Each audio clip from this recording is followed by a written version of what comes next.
current challenges facing modern day umpiring are fear, courage, resilience, confidence, self-belief. I think they're the current challenges. I think with the amount of scrutiny that exists with modern day broadcasting, with the travel schedules that exist, with the workloads that exist, with the amount of armchair critics that exist, the amount of focus and challenges that today exist. You've got so much franchise cricket, for example. The better umpires in the world, like the better players, are in high demand. People want them to officiate as much as they can. And then there's this meeting the expectation. I think that's a big challenge today. Well, I felt that I had to. When I stopped working full-time for Cricket Australia, and I got together with a couple of colleagues and we set up a business called Integrities, Values, Leadership. One of my mentors thought it was very important for me to start to create some anchoring points around my messages and content and my learnings and things that I wanted to share. And he convinced me that writing a book was the way to do that. Look, after 20 odd years of officiating professionally, I thought I've done this long enough. That do I just keep going to do a passionate? About 2 or 3 years before I left, started to become more passionate about training, coaching, mentoring, helping other people, helping other umpires, helping other professionals look for ways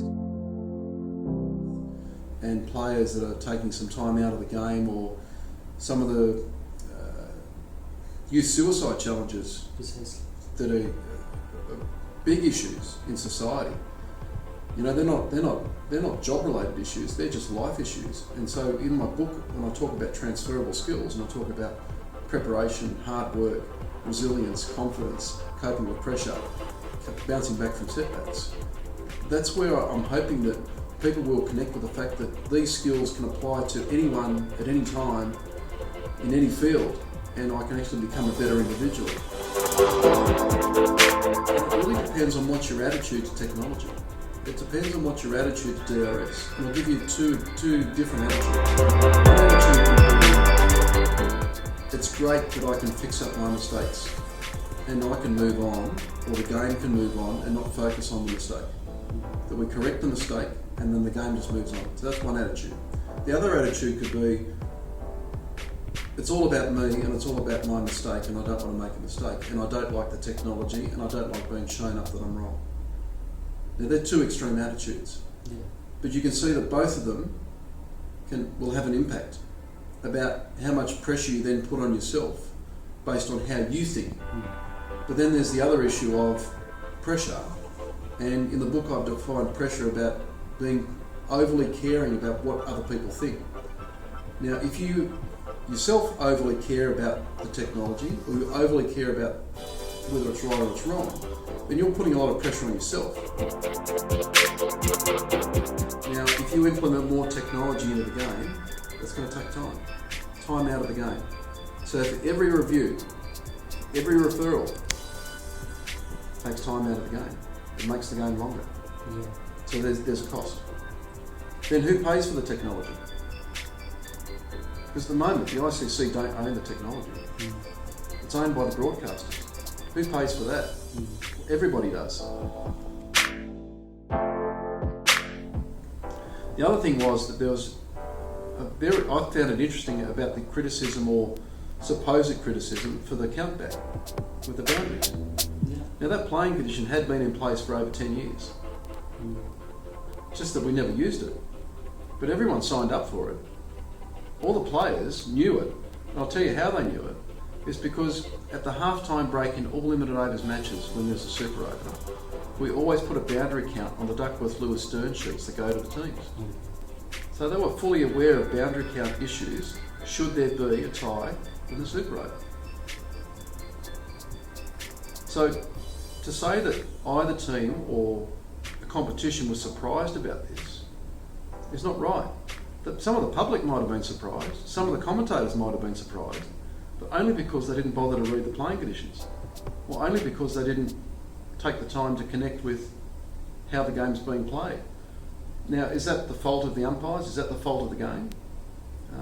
I'm not sure that that's necessarily the right commentary. How many people watched it? What a great game of cricket it was. What an exciting finish we saw. And above all, for me, what a tremendous show of character from both teams, particularly the New Zealand team and their captain, to be able to handle defeat in such an emotionally charged environment on the biggest stage in cricket, and to be standing up as true professionals and people of good character. There's always room for improvement to offer people and match officials more resources and more support. But when I say no, some people will interpret that as being critical of the current system, and that's not my take on it. I'm not trying to be critical. I'm trying to be objective and trying to be an advocate to encourage continued support, but more continued investment in a more targeted, holistic way. I'm not on social media, and I only took up Facebook a year ago, mainly just for family, but it's probably gone a bit wider than that now. But I don't believe in social media when I'm umpiring, because it's a bit like a form of public comment. Now, social media only has power when people give it power. And so again, that's a choice. There's no accommodation available in Kolkata while the Pink Ball Test is on. It's certainly a fair indication that I think people are going to be coming in to see the game and be part of a very important occasion, and something that's groundbreaking in this country. And it will certainly raise the profile and hopefully, get people talking and thinking about Test cricket. And the fact that you're asking a question about it now is a great sign of that. It's going to be fascinating to see how the players respond and see how the public responds. And but I've said recently that I just think we need to be cautious about thinking this is the silver bullet that solves all of our problems. It's just one element to it. I just think that we need to make sure that we continue to look for ways to promote and advance Test cricket, and make sure we keep it relevant, we keep it current.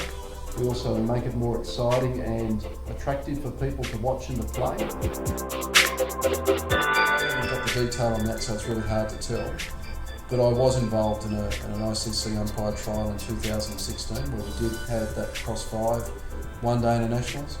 ICC has got that report that I presented to them. The BCCI now have that report that I presented to ICC. It's really important that we make sure that we make change for the right reasons and that it adds value to the game that we talked about before. And I'm sure that they'll make the right decision once they look at all the information and make a value judgment.